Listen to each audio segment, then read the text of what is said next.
सोचिए, जिस मंदिर की सुरक्षा पर पिछले 11 महीनों में लगभग 10 करोड़ रुपए खर्च किए गए हों, वहां से करोड़ों रुपए गायब हो जाएं। सोना और चांदी, महंगे सामान चोरी हो गए। ये करोड़ों सनातनियों के विश्वास के साथ किया गया एक क्रूर मजाक है। ये वो सच है जिसे दबाने की बहुत कोशिश की गई, लेकिन पाप का घड़ा फूटा तो उसकी बदबू ने पूरे सिस्टम को हिलाकर रख दिया। इस कहानी में पावर का खेल है, एक बेहद शातिर क्रिमिनल नेटवर्क है और वो गहरा पाताल लोक जहां भगवान के नाम पर अपनी तिजोरियां भरी जा रही थी। यही है अयोध्या के पाताल लोक का अहिरावण कांड।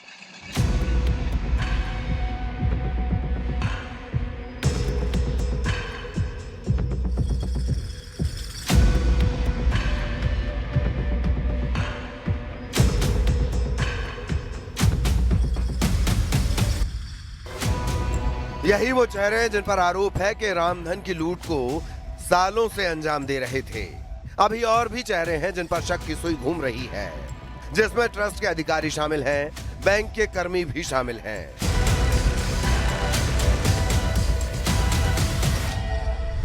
वैसे तो इस लूटकांड को शुरुआत में ही सूंघ लिया गया था, लेकिन नजरअंदाज किया गया और फिर उसे ट्रस्ट के जिम्मेदार लोग ढकने में लग गए या फिर उसमें खुद शामिल हो गए। लेकिन मई 2026 की शुरुआत में मंदिर के ही एक पूर्व अकाउंटेंट इंचार्ज महिपाल सिंह ने इस महालूट का भंडाफोड़ कर दिया। आरएसएस से जुड़े महिपाल सिंह एक प्रोफेशनल ऑडिटर हैं। उन्होंने ट्रस्ट के अधिकारियों को महालूट के बारे में शिकायत की तो क्या हुआ, महिपाल सिंह को वहां से बेदखल कर दिया गया, निकाल दिया गया।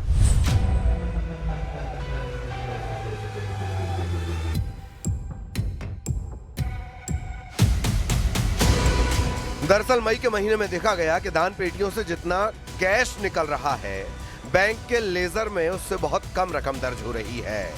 दावे तो ये भी है कि इस चोरी को छिपाने के लिए मंदिर में लगे सीसीटीवी कैमरों की 8 महीने पुरानी फुटेज तक डिलीट कर दी गई। मामला बढ़ा, एसआईटी की जांच हुई, जांच को भी भटकाने की कोशिश की गई, लेकिन कुछ गुनहगार कैमरे में कैद हुए, कुछ सबूतों और पूछताछ से सामने आए और एक्शन शुरू हुआ। मैंने कहा था दूध का दूध और पानी का पानी हम करके रहेंगे। जन आस्था के साथ खिलवाड़ स्वीकार्य नहीं। सनातन आस्था के साथ जो भी खिलवाड़ करेगा उसका भुक्तभोगी होगा। किसी को छूट नहीं दी जा सकती।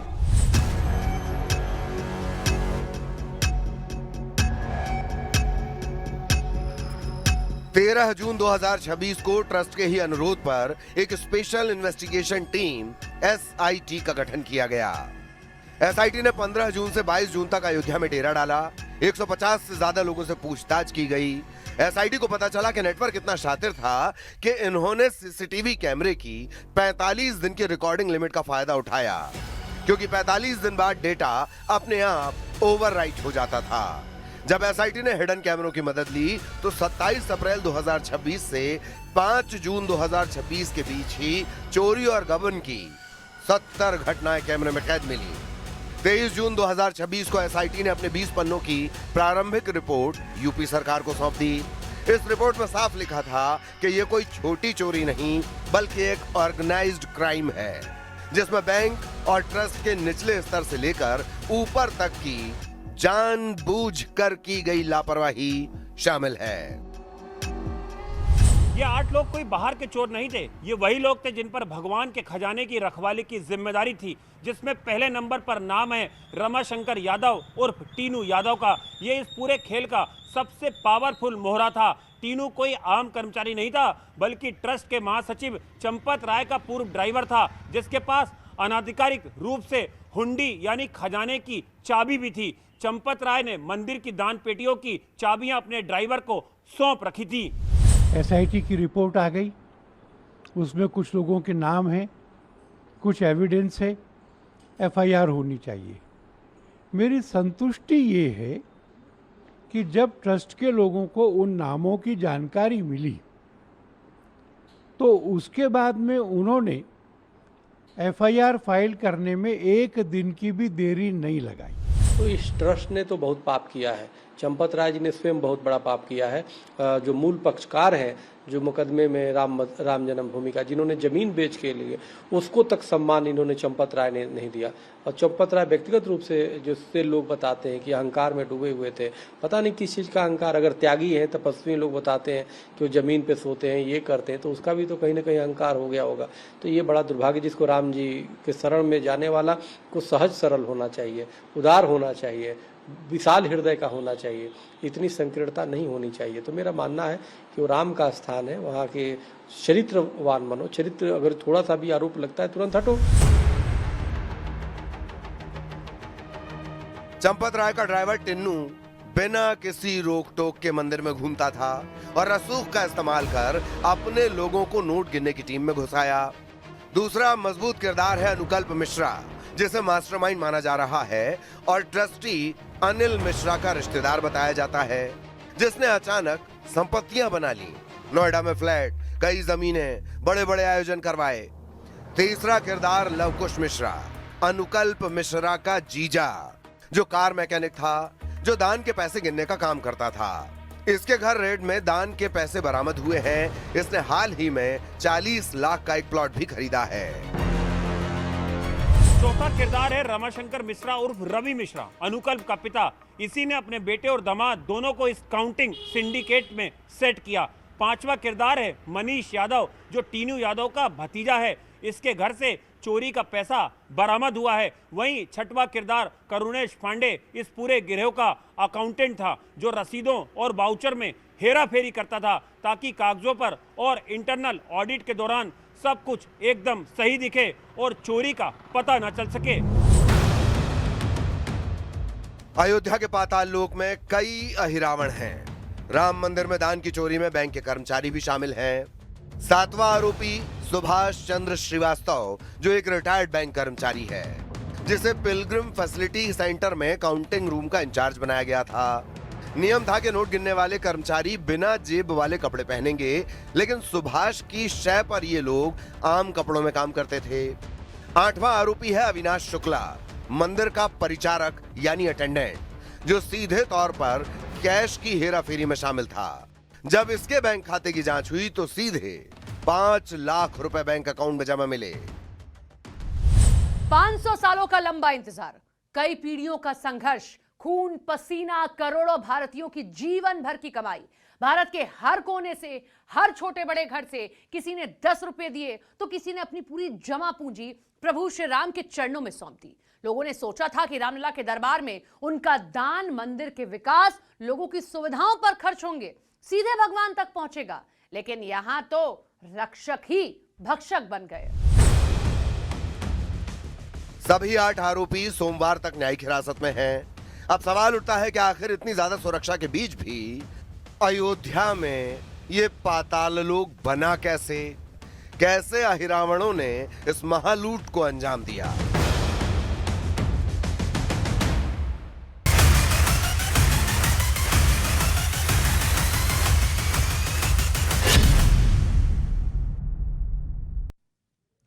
अब सबसे बड़ा सवाल यही है कि आखिर राम दरबार में श्रद्धालुओं ने अपनी आस्था से जो दान दिया, उस पर डाका कैसे पड़ा?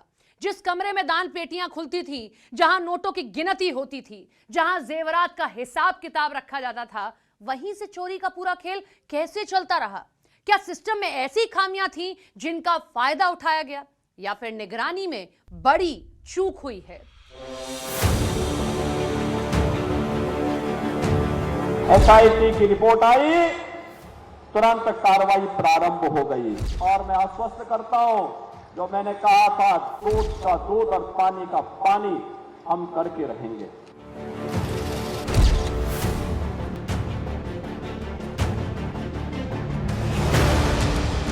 मई के आखिरी हफ्ते में राम मंदिर ट्रस्ट से जुड़े पदाधिकारियों ने बैंक में जमा हो रही रकम और रोजाना खाली हो रही दान पेटियों के आंकड़ों का मिलान किया।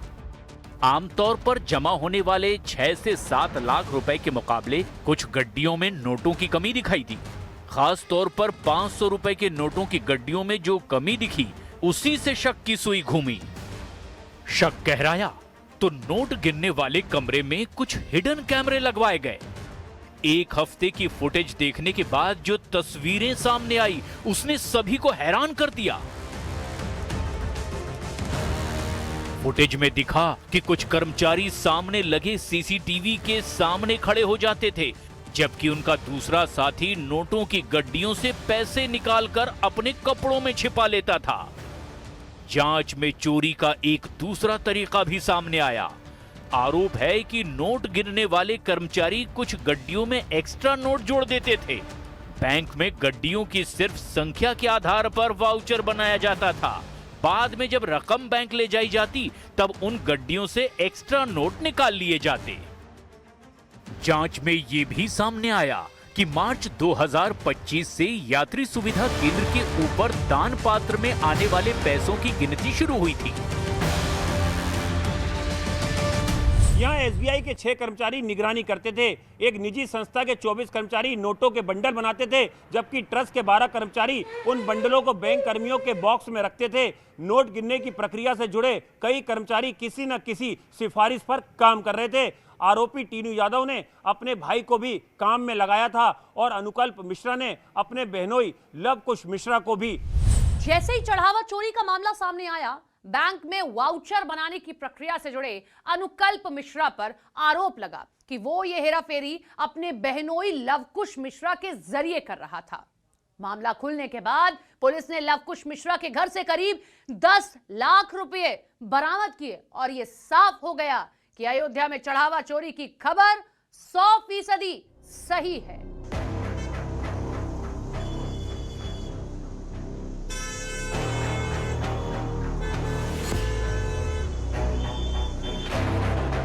राम मंदिर चढ़ावा मामले में जैसे जैसे एसआईटी की जांच आगे बढ़ती चली गई, गबन का मामला और गहराता गया।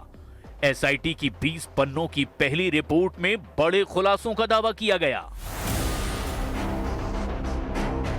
सूत्रों के मुताबिक 27 अप्रैल 2026 से 5 जून 2026 तक के सीसीटीवी की जांच की गई है। सीसीटीवी में 70 ऐसी घटनाएं कैद हुई हैं जिसमें चोरी की वारदात कैद हो गई है। जांच टीम ने दावा किया है कि यह कोई 1-2 दिन का खेल नहीं है, बल्कि लंबे समय से यह चोरी की जा रही थी और इसके पीछे एक पूरा सिंडिकेट काम कर रहा था।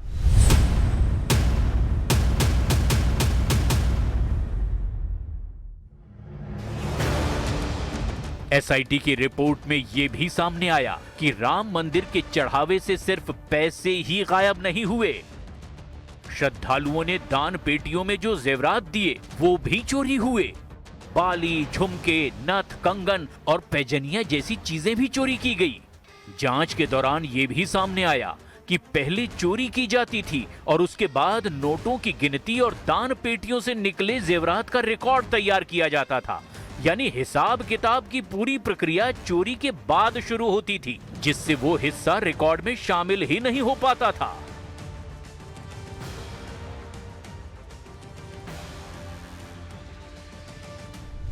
चोरी का यह खेल सिर्फ दान पेटियों तक सीमित नहीं था। जांच में यह आशंका भी सामने आई है कि बैंक पहुंचने के बाद भी रकम में हेराफेरी की जाती थी। इस पूरे खेल में बैंक के 20 कर्मचारियों के शामिल होने की आशंका जताई जा रही है। जांच में आरोपी अनुकल्प मिश्रा की संपत्तियों ने भी एजेंसियों का ध्यान खींचा है। अनुकल्प मिश्रा से 15 लाख रुपए से ज्यादा की बरामदगी उसके घर से हुई है। अयोध्या के कौशलपुरी में करीब 70 लाख रुपए का मकान भी अनुकल्प ने हाल में खरीदा था। इसके अलावा उसके पैतृक गांव में भी उसका एक फार्म हाउस बताया जाता है। अब जांच एजेंसियां इन संपत्तियों की जांच में जुट गई हैं। सबसे बड़ी चूक सुरक्षा व्यवस्था में रही। दान पेटियों की गिनती और नोटों की छटाई का काम खत्म होने के बाद कर्मचारियों की तलाशी ही नहीं ली जाती थी। इसी लापरवाही ने चोरी के लिए रास्ता खोल दिया। धीरे धीरे वही कमरा जहां दान पेटियां खोली जाती थी, नोटों को अलग किया जाता था और उनकी गड्डियां बनाई जाती थी, वो गबन का केंद्र बन गया। आरोप है कि कर्मचारियों ने इसी ढिलाई का फायदा उठाया और चढ़ावे की रकम और जेवरात पर हाथ साफ करना शुरू कर दिया। अब तक चोरी के 70 लाख रुपए बरामद किए जा चुके हैं, लेकिन सबसे बड़ा सवाल है कि इस मृग मरीचिका में फंसी व्यवस्था को अब दुरुस्त कैसे किया जाएगा और किस तरह से राम भक्तों के विश्वास का फिर से उदय होगा।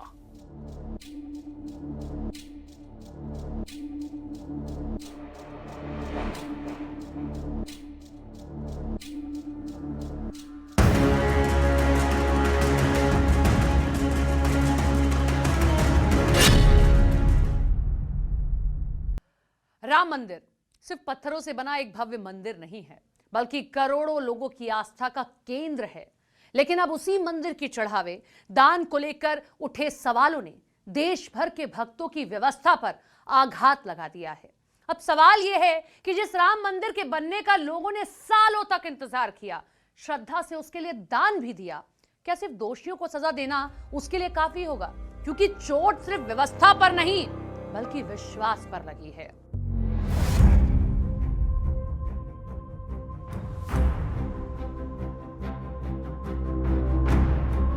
चढ़ावे की चोरी पर उठे सवालों से श्रद्धालुओं के भरोसे पर चोट लगी है, और जब भरोसा टूटता है तो उसे जोड़ना सबसे मुश्किल होता है। मुख्यमंत्री योगी आदित्यनाथ पहले ही कह चुके हैं कि राम भक्तों की आस्था के साथ खिलवाड़ नहीं होना चाहिए। उन्होंने यहां तक कहा कि जिसके पास सबूत हैं वो एसआईटी को दें।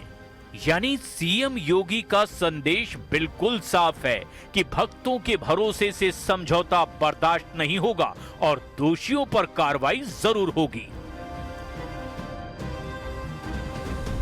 अयोध्या हम सबकी आस्था की प्रतीक है, भारत के सनातन धर्म की आस्था की प्रतीक है। अयोध्या पर आक्षेप मत करो। प्रभु श्री राम की मर्यादा का पालन करना सीखो और अयोध्या के बारे में जो कतिपय समाचार मिल रहे थे, हमने कहा था एसआईटी गठित की गई है। एसआईटी की रिपोर्ट आने के साथ ही हमारी कार्रवाई भी प्रारंभ हो जाएगी। और आपने देखा होगा एसआईटी की रिपोर्ट आई, तुरंत कार्रवाई प्रारंभ हो गई।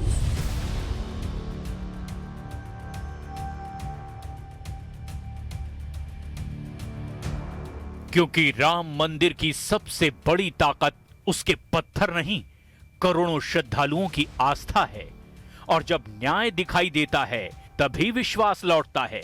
क्योंकि बात सिर्फ मंदिर के प्रशासन को बदलने की नहीं है, बात उस आम आदमी की है, उस गरीब किसान और उस दिहाड़ी मजदूर की है जिसने अपनी भूख मिटाने की बजाय अपनी राम लला के लिए दान पेटी में अपना पेट काट कर पैसे डाल दिए।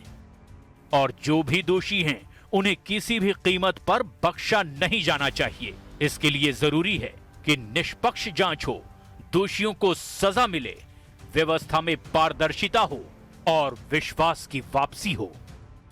क्योंकि जब चढ़ावे या कहें दान की चोरी की बात सामने आई तो ये जंगल में लगी आग की तरह फैल गई और भक्तों के साथ संत समाज और हिंदू संगठन भी गुस्से में उबल पड़ा। वीएचपी यानी विश्व हिंदू परिषद ने खुलकर और बेहद सख्त लहजे में कहा कि ट्रस्ट का बचाव करने की कोई जरूरत नहीं, दोषियों को जेल की सलाखों के पीछे होना चाहिए, चाहे वो कितना भी बड़ा क्यों ना हो। नाम उन लोगों के जिनके एसआईटी में है, पर जो कॉलम 9 है उसमें अन्य लोग हैं। और इन अन्य लोगों में मेरी समझ में चंपत जी, आप कहें तो अनिल जी, आप कहें तो गोपाल जी, ये तीनों लोग शामिल होने चाहिए। इन तीनों लोगों को उसमें माना जाना चाहिए। और जो कोई भी आरोप किसी के भी खिलाफ है, इन तीनों में से किसी के भी खिलाफ जो आरोप हैं उन सब की जांच होनी चाहिए। किसी को बचाए जाने का सवाल ही नहीं है। वहीं इस पूरे मामले पर राम मंदिर आंदोलन में सक्रिय भूमिका निभाने वाली साध्वी ऋतंभरा का दर्द आक्रोश बनकर सामने आया। हालांकि वीएचपी से अलग उन्होंने चंपत राय का समर्थन करते हुए साफ कहा कि जहां विश्वास है वहीं विश्वासघात होता है और चंदन से सांप के लिपटे रहने पर भी न चंदन शीतलता छोड़ता है न सांप अपना विष छोड़ता है। के चंपत जी के बारे में जब भी ये सवाल खड़े होते हैं तो मैं तो असहज हो जाती हूँ, क्योंकि उनकी निष्ठा, उनका समर्पण हम लोगों ने लंबे काल तक देखा है, उनके परिश्रम को भी देखा है। लेकिन वही वाली बात है कि कभी कभी ऐसा होता है कि चंदन के वृक्ष पे भी सर्प लिपटे होते हैं जो अपने विष का त्याग नहीं कर पाते। आसपास वाले लोगों ने इस तरह का दुराचरण किया कि एक ऐसे व्यक्ति को भी प्रश्नों के कटघरे में आज हम खड़ा देख रहे हैं, जो देख के अच्छा नहीं लग रहा। इस बीच बागेश्वर धाम के पीठाधीश्वर पंडित धीरेन्द्र कृष्ण शास्त्री का भी बयान सामने आया। उन्होंने कथा के मंच से दहाड़ते हुए कहा कि सीता को चुराने वाले रावण का वंश नाश हुआ था। राम मंदिर में चोरी करने वालों को भगवान महादंड देंगे। रावण तो ये भी है, बस रूप बदल गए। रावण ने तो केवल माता जानकी जी की चोरी की थी। राम मंदिर के दान पात्र में लाखों लोगों की श्रद्धा चोरी हुई, करोड़ों लोगों का भरोसा चोरी हुआ। और हमें खबर मिली कि FIR हुई है। अभी और जांच हो और पकड़े जाएंगे। राम जन्मभूमि में सुप्रीम कोर्ट आदेश के अनुसार ट्रस्ट घटित होने की बात भी, कब ट्रस्ट घटित होने की बात भी, अभी भी कुछ लोग राम जन्मभूमि में मंदिर बनाएंगे करके चंदा इकट्ठा वसूल कर रहे हैं। ये चोरी की काम नहीं है ना। चोरी का काम दो तरह होता है, बाहर भी हो रहे हैं, अंदर भी हो रहे हैं। अभिमुक्तेश्वरानंद कुछ नहीं जानता है। हमारी गुरुजी के पास आकर छुप कर डॉक्यूमेंट्स चुरा कर एडवोकेट लोगों को भी झूठ बोलकर गुरुजी ऐसे ही बोल दिया, हमारे नाम लिख लीजिए करके, क्योंकि गुरुजी बाहर नहीं जा सकते थे, कुछ इंपॉर्टेंट काम में बुला सकते थे, इसको सौंप देते। ये क्या करते थे, उसके नाम पर लिखवा देते थे, जो वहाँ वकीलों को पता नहीं चलते थे। बाद में वो लोग सोचते थे अच्छा गुरुजी ने बोला। अब राम मंदिर की तरह हजारों करोड़ के प्रोजेक्ट को संभालने के लिए बनारस के विश्वनाथ मंदिर की तर्ज पर एक प्रोफेशनल CEO को तैनात किया जा सकता है और एक पारदर्शी डिजिटल सिस्टम लाया जा सकता है, जिससे उस विश्वास का फिर से उदय हो सके जो कहीं ना कहीं इस घटना के बाद धूमिल हो गया है।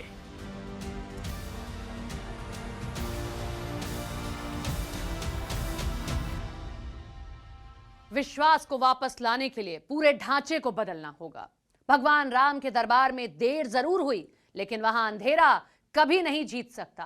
अब यहां से जो सूरज निकलेगा उसका प्रकाश इतना उज्जवल होगा कि आस्था के नाम पर छिपा हर मारीच, हर अहिरावण जलकर खाक हो जाएगा और एक बार फिर वही विश्वास, वही भरोसा फिर से कायम होगा। जय श्री राम।